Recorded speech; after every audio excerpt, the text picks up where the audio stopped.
June 2018. A Boeing engineering office in Seattle.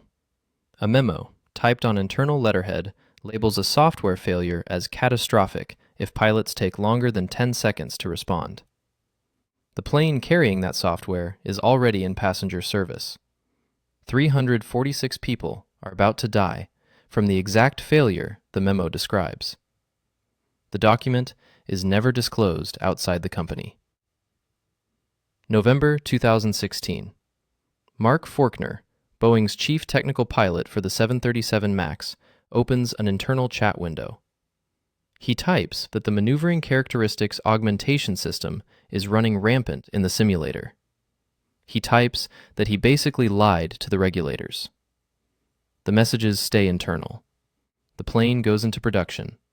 The system stays hidden from every pilot manual. The rebate Boeing promised Southwest Airlines is $1 million per aircraft if the Federal Aviation Administration ever mandates simulator training.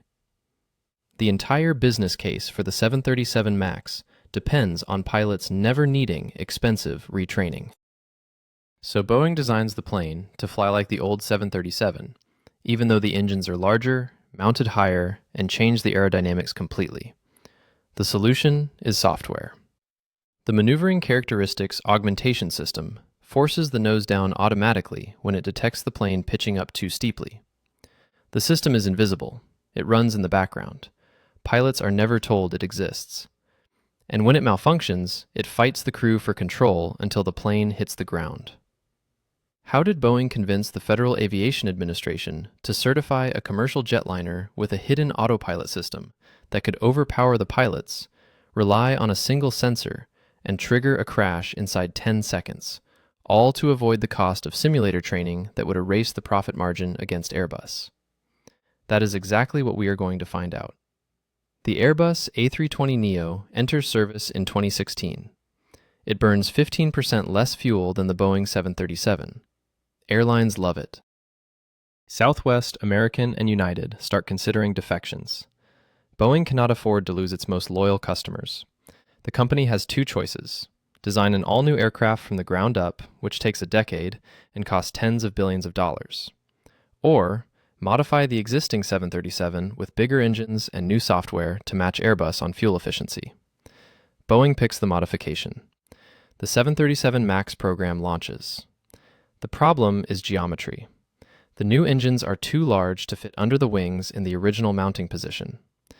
Boeing moves them forward and higher on the nacelle. This changes the center of thrust. At high angles of attack, the engines push the nose upward more aggressively than the old design. The plane wants to pitch into a stall. Test pilots notice it immediately.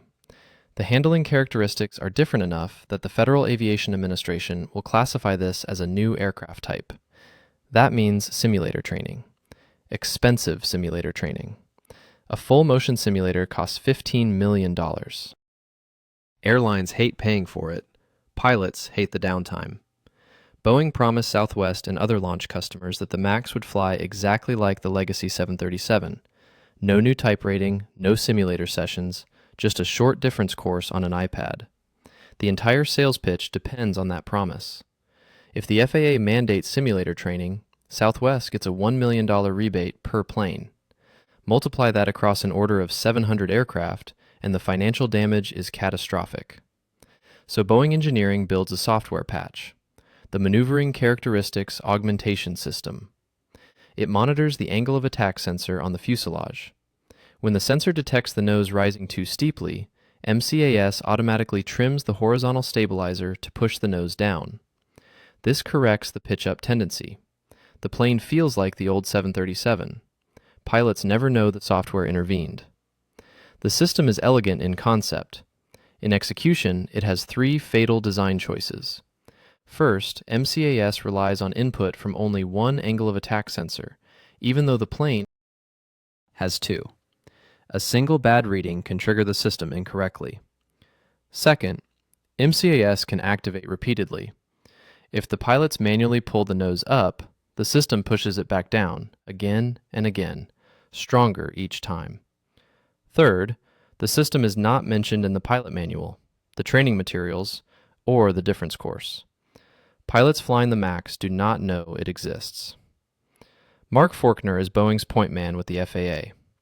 His job is to get the MAX certified without a new type rating and without simulator requirements. In November 2016, Forkner is testing the MAX simulator in preparation for FAA review. He notices that MCAS is behaving aggressively. The system activates at lower angles of attack than expected. It intervenes more forcefully than the initial design parameters. Forkner opens a chat with another Boeing pilot. He writes that MCAS is running rampant in the sim. He writes that the system is trimming itself like crazy. He jokes about his own reactions during the test. Then he writes something else. He writes that he basically lied to the regulators about MCAS during earlier discussions, because the system was behaving so differently than he had described. The messages are internal. Forkner does not alert the FAA. He does not update the training materials. The certification process continues. Forkner successfully lobbies the FAA to remove all mention of MCAS from the Flight Crew Operations Manual. The argument is simple. MCAS is a background system that enhances handling. Pilots do not need to know about it because it is invisible and automatic. The FAA agrees. The system vanishes from the official documentation. Airlines ordering the MAX receive manuals with no reference to the maneuvering characteristics augmentation system. Pilots transitioning from the legacy 737 to the MAX complete a 2-hour iPad course that never mentions the software. The plane enters service. October 2018. Lion Air Flight 610. A brand new Boeing 737 MAX 8. Takes off from Jakarta at 6:20 a.m. local time.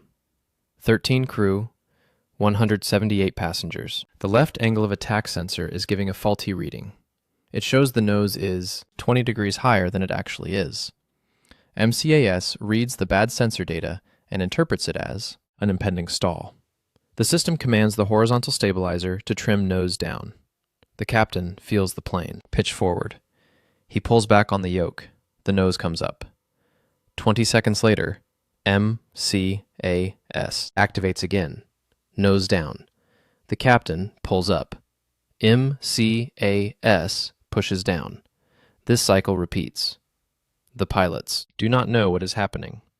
There is no warning light in the cockpit telling them the angle of attack sensor has failed because that warning light is an optional feature Boeing sells separately, and Lion Air did not purchase it.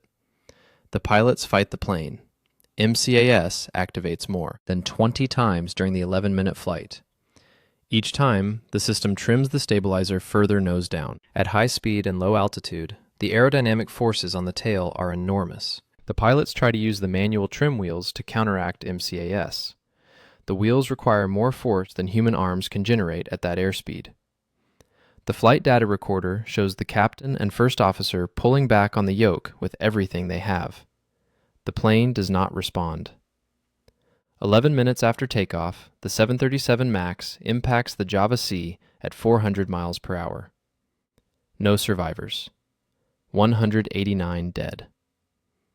Boeing's initial public response emphasizes pilot error and procedures. The company issues a bulletin reminding pilots how to disable runaway stabilizer trim using the cutout switches. The bulletin does not explain what MCAS is. It does not explain that the system can activate based on a single sensor. It does not explain that MCAS is strong enough to overpower manual inputs. Internally, Boeing engineers are pulling documents. One of those documents is a safety assessment memo written in June 2018, 4 months before the Lion Air crash. The memo analyzes failure scenarios for the MCAS system. It includes a section on pilot response time. The analysis states that if the flight crew does not react to an uncommanded MCAS activation within 10 seconds, the outcome is catastrophic. The word catastrophic is an official term in aviation safety. It means the failure results in loss of the aircraft and fatalities. The memo is marked internal. It is not shared with the Federal Aviation Administration. It is not shared with airlines. It is not shared with pilots. Boeing knows the system has a 10-second margin between activation and catastrophe. The company does not tell anyone flying the plane. March 2019. Ethiopian Airlines Flight 302. another brand new 737 MAX 8. 5 months after Lion Air. The flight takes off from Addis Ababa at 8:38 a.m. local time. 8 crew, 149 passengers. Less than 2 minutes into the climb, the left angle of attack sensor fails. MCAS activates. The captain recognizes the problem. Ethiopian Airlines issued new procedures after the Lion Air crash. The captain calls out that the trim is running. The first officer reaches for the cutout switches and disables the electric trim system. This should stop MCAS. For a moment, it works, but the plane is nose down and accelerating. The pilots need to bring the nose up. With the electric trim disabled, they have to use the manual trim wheels. At the speed the plane is flying, the aerodynamic load on the stabilizer makes the wheels almost impossible to turn. The pilots re-enable the electric trim to adjust the nose. MCAS immediately takes over again. It drives the stabilizer to full nose down. The pilots try to pull up. The forces are too great. The aircraft enters a dive. It impacts the ground at 570 miles per hour. No survivors. 157 dead. 6 minutes from takeoff to impact. The failure mode is identical to Lion Air. The second crash proves the first was not an anomaly, not a maintenance error, not a pilot training gap. The design is the problem.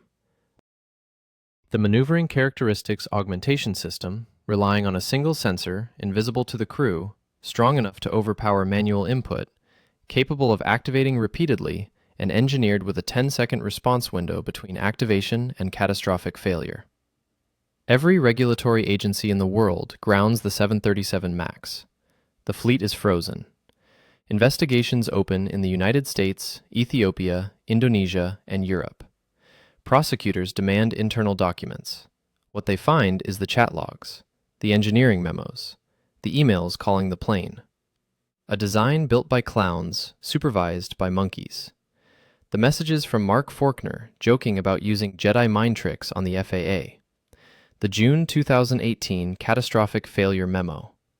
The evidence that Boeing made MCAS 4 times more powerful in the final version than in the design submitted for certification review. The evidence that Boeing sold the angle of attack disagree warning light as an optional add-on instead of standard safety equipment. The evidence that the company knew the system could kill everyone on board in 10 seconds and never told the pilots it existed. Boeing offers the same defense at every level. The system was safe if pilots followed procedures. The Ethiopian and Lion Air crews did not. Follow the runaway stabilizer checklist quickly enough. The crashes were tragic, but not the result of design negligence. Prosecutors and investigators reject that explanation. If a system can kill everyone in 10 seconds and the pilots do not even know the system exists, the procedures are meaningless. You cannot follow a checklist for a threat you were never told about. Boeing's business model required hiding MCAS. Telling pilots about the system would mean explaining how it works. Explaining how it works would mean admitting the MAX handles differently than the legacy 737. Admitting that difference would trigger the FAA to require a new type rating. A new type rating means simulator training. Simulator training costs $15 million per device. Airlines would demand the $1 million per aircraft rebate Boeing promised. The profit margin on the MAX would disappear. Boeing would lose the sale to Airbus. So the company hid the system. The Federal Aviation Administration allowed it because Boeing had delegated authority to self-certify many aircraft systems. The FAA trusted Boeing's safety assessments. Those assessments omitted the June 2018 memo. They omitted Forkner's messages about the system running rampant. They omitted the single sensor dependency. They omitted the repeated activation capability. They omitted the 10-second response window. The crashes happened because the financial incentive to hide the system was stronger than the legal and moral obligation to disclose it. And the regulatory system trusted the manufacturer to police itself. January 2021. The United States Department of Justice charges Boeing with conspiracy to defraud the Federal Aviation Administration. The company agrees to pay $2.5 billion. The settlement includes a criminal fine, compensation to airlines, and a fund for crash victims' families.